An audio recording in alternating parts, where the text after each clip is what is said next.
The Galactic Council had ruled the known universe for 17,000 cycles, their authority unquestioned across 1,000,000 star systems.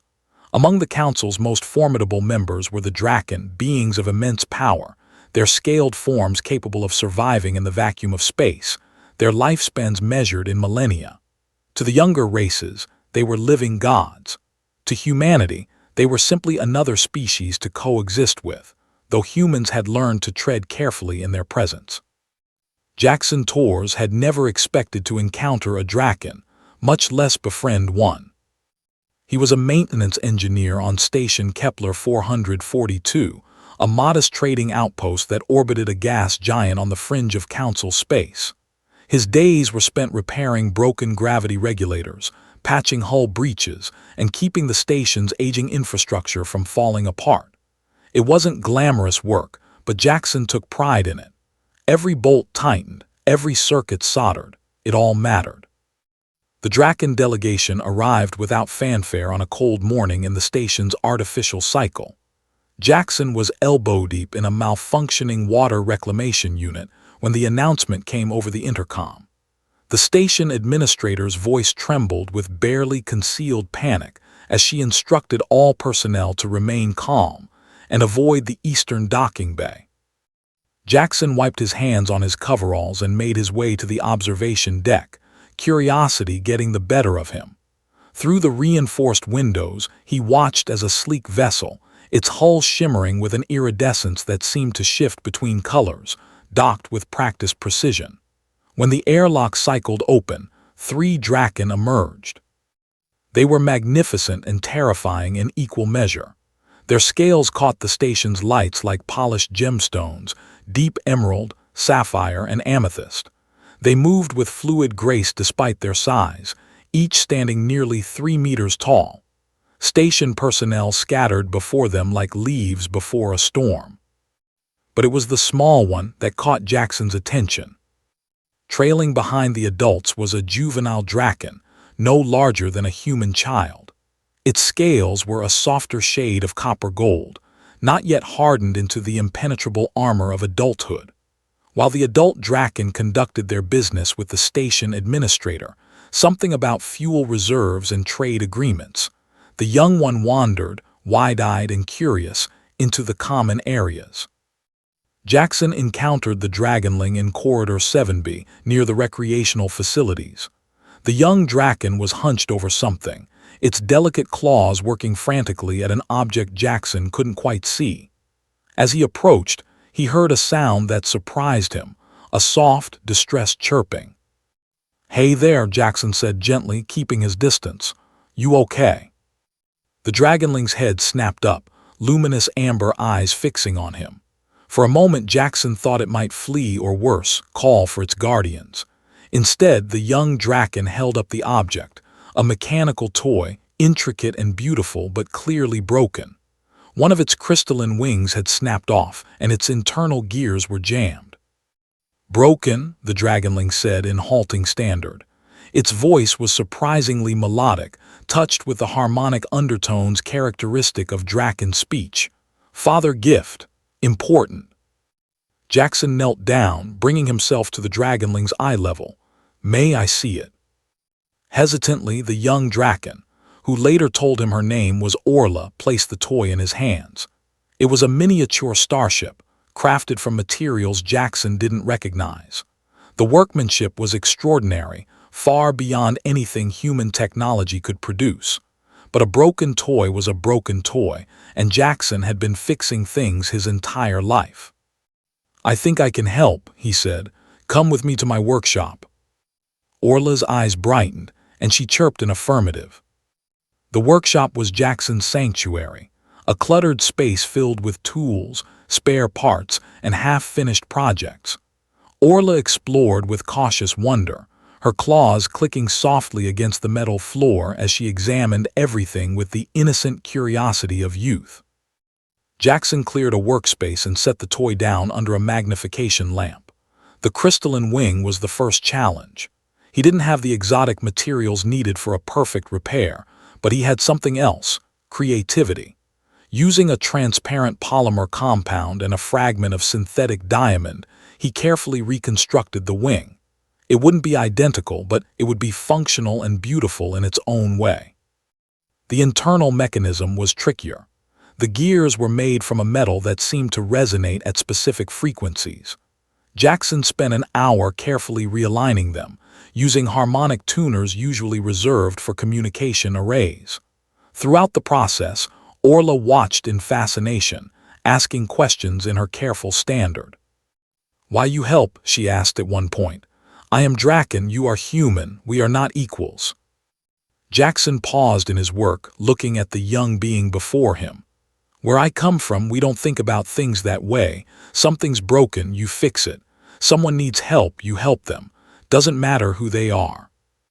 Orla tilted her head, processing this. "Father says humans are weak, short lives, fragile bodies, but you are kind.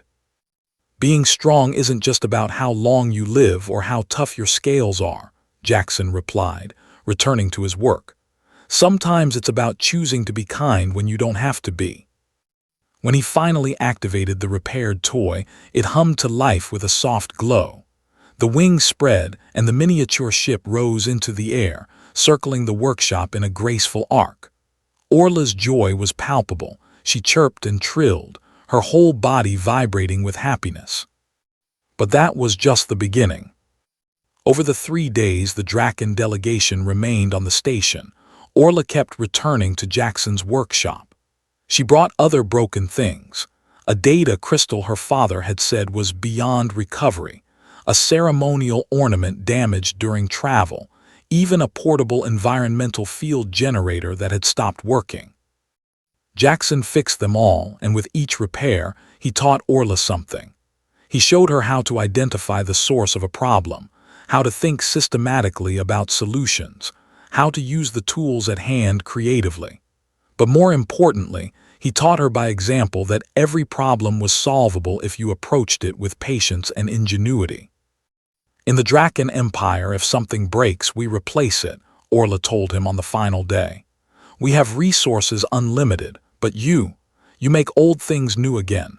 You see value where we see waste." Jackson smiled. "That's the human way. We've never had unlimited resources. We've had to learn to make do, to innovate, to see potential where others see junk.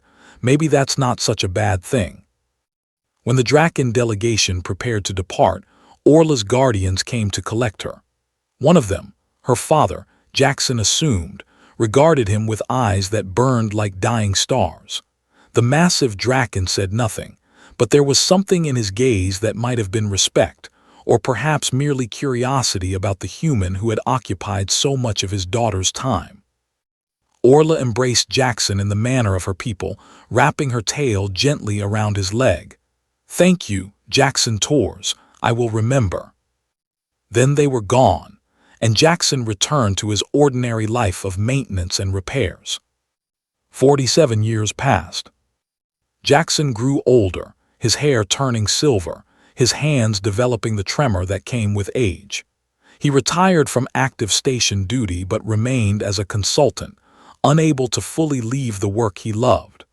The galaxy continued its slow turn, empires rising and falling in the grand cosmic dance. Then came the day when the Galactic Council faced its greatest crisis. A plague swept through multiple systems, a nanovirus that conventional technology couldn't stop. It attacked biological matter and mechanical systems alike, adapting faster than solutions could be developed. Billions were dying, and the Council's greatest minds were stumped. Until a new voice spoke up in the Council chambers. Orla had grown into her full majesty, her copper-gold scales now shimmering with the deep authority of a Draken elder. But she had risen to her position not merely through birthright but through something unprecedented: innovation. She had become known throughout the Empire as a builder, a creator, someone who saw solutions where others saw impossibility. And when the plague threatened to consume everything, it was Orla who proposed a radical solution. Not to fight the nanovirus directly, but to repurpose it, to fix it rather than destroy it. To see not what it was, but what it could become. The Council elders scoffed at first. It was impossible, they said. The virus was too complex, too adaptive. But Orla had learned long ago from a human engineer that every problem was solvable if you approached it with patience and ingenuity. She led the research teams herself, working for months to understand the virus's core programming. And then, in a feat that would be remembered for millennia, she didn't destroy it. She repaired it.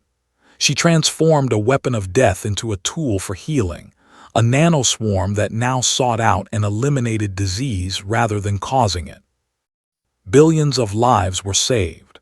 The Galactic Council, in recognition of this achievement and her decades of innovative leadership, named Orla as the first Draken Supreme Chancellor in 3,000 years.